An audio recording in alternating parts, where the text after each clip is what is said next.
नमस्कार बच्चों, आज हम आपकी पाठ्यपुस्तक बसंत भाग 1 का पाठ 11 जो देख कर भी नहीं देखते पाठ का अध्ययन करेंगे।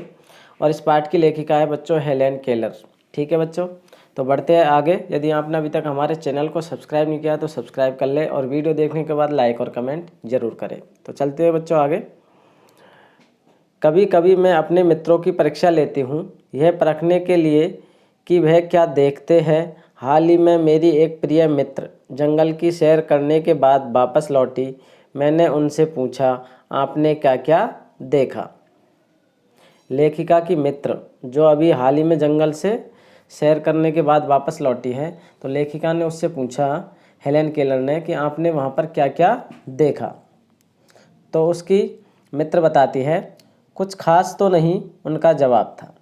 मुझे बहुत अचरज नहीं हुआ क्योंकि मैं अब इस तरह के उत्तरों की आदी हो चुकी हूँ। मेरा विश्वास है कि जिन लोगों की आंखें होती है वे बहुत कम देखते हैं। लेखिका का ऐसा विश्वास है कि जिन लोगों की आंखें होती है वे बहुत कम देखते हैं। क्या यह संभव है कि भला कोई जंगल में घंटा भर घूमे और फिर भी कोई विशेष चीज़ न देखे। मुझे जिससे कुछ भी दिखाई नहीं देता, सैकड़ों रोचक चीज़ें मिलती है। जो लेखिका है उसे आँखों से कुछ भी दिखाई नहीं देता और कानों से सुनाई नहीं देता, जिन्हें मैं छूकर पहचान लेती हूँ। लेखिका न देख सकती है न सुन सकती है, फिर भी वह चीज़ों को छूकर स्पर्श कर कर पहचान लेती है।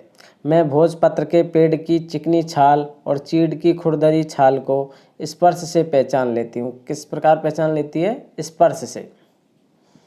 बसंत के दौरान मैं टहनियों में नई कलियाँ खोजती हूँ। मुझे फूलों की पंखुड़ियों की मखमली सतह छूने और उनकी घुमावदार सजावट महसूस करने में अपार आनंद मिलता है। लेखिका को अपार आनंद मिलता है। इस दौरान मुझे प्रकृति के जादू का कुछ एहसास होता है।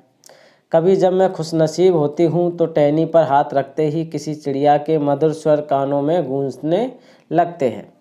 अपनी उंगलियों के बीच झरने के पानी को बहते हुए महसूस कर मैं आनंदित हो उठती हूँ। मुझे चीड़ की फैली पत्तियाँ या घास का मैदान किसी भी महंगे कालीन से अधिक प्रिय है। बदलते हुए मौसम का समा मेरे जीवन में एक नया रंग और खुशियाँ भर जाता है। कभी कभी मेरा दिल इन सब चीज़ों को देखने के लिए मचल उठता है। अगर मुझे इन चीज़ों को सिर्फ छूने भर से इतनी खुशी मिलती है तो उनकी सुंदरता देखकर तो मेरा मन मुग्ध ही हो जाएगा। परंतु जिन लोगों की आंखें हैं वे सचमुच बहुत कम देखते हैं। इस दुनिया के अलग अलग सुंदर रंग उनकी संवेदना को नहीं छूते। मनुष्य अपनी क्षमताओं की कभी कदर नहीं करता। कदर यानी इज्जत। वह हमेशा उस चीज़ की आस लगाए रहता है जो उसके पास नहीं है। यह कितने दुख की बात है कि दृष्टि के आशीर्वाद को लोग यानी आँखों के आशीर्वाद को लोग एक साधारण सी चीज़ समझते हैं, जबकि इस नियामत से ज़िंदगी को खुशियों के इंद्रधनुषी रंगों से हरा भरा किया जा सकता है। तो लेखिका का मानना है कि जिन लोगों के आंखें होती है वो बहुत कुछ देखने के बाद भी बहुत कम देख पाते हैं, यानी समझ पाते हैं, महसूस कर पाते हैं। तो बच्चों, ये था पाठ जो देखकर भी नहीं देखते, जिसकी लेखिका है हेलेन केलर। क्या नाम है?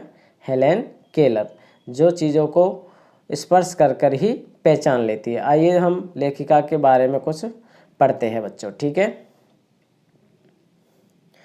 हेलेन केलर का जन्म 1880 और उनकी मृत्यु 1968 ईस्वी में हुई थी। ये कहाँ से है? अमेरिका से है। एक ऐसा नाम है जो घोर अंधकार के बीच रोशनी देता रहा। कल्पना करो कि जो सुन न सकता हो न देख सकता हो, फिर भी वह पढ़ना लिखना और बोलना सीख ले, भरपूर आशा आकांक्षा के साथ जीवन जीने लगे और उसके योगदान दुनिया के लिए यादगार बन जाए। ऐसी थी हेलेन केलर।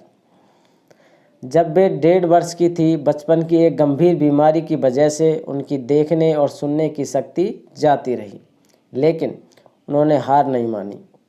लेखिका को जो समस्या थी न देख पाने की और न सुन पाने की, वह एक किसी गंभीर बीमारी की वजह से हुई थी, लेकिन उन्होंने हार नहीं मानी। कॉलेज के दिनों में ही प्रकाशित उनकी आत्मकथा का नाम है बच्चों स्टोरी ऑफ लाइफ में वे लिखती है कि मुझे ये तो याद नहीं कि ऐसा कैसे हुआ, लेकिन ऐसा लगता है कि रात कभी ख़त्म क्यों नहीं होती और सुबह क्यों नहीं आती। दुनिया की सभी भाषाओं में इस किताब के अनुवाद हुए।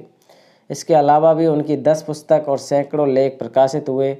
उन्होंने दुनिया भर में घूम घूम कर अपने जैसे लोगों के अधिकारों और विश्व शांति के लिए काम किया। हेलन केलर भारत भी आई थी। हेलन केलर भारत भी आई थी। बच्चों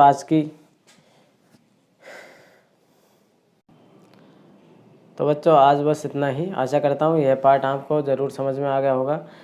फिर भी यदि कोई समस्या है तो मुझे कमेंट करके लिख सकते हैं। और बच्चों अगले वीडियो में हम इस पार्ट के प्रश्न अभ्यास लेकर आएंगे। ठीक है बच्चों, यदि आपने अभी तक हमारे चैनल को सब्सक्राइब नहीं किया तो सब्सक्राइब कर लें और वीडियो देखने के बाद लाइक और कमेंट ज़रूर करें। Thank you for watching.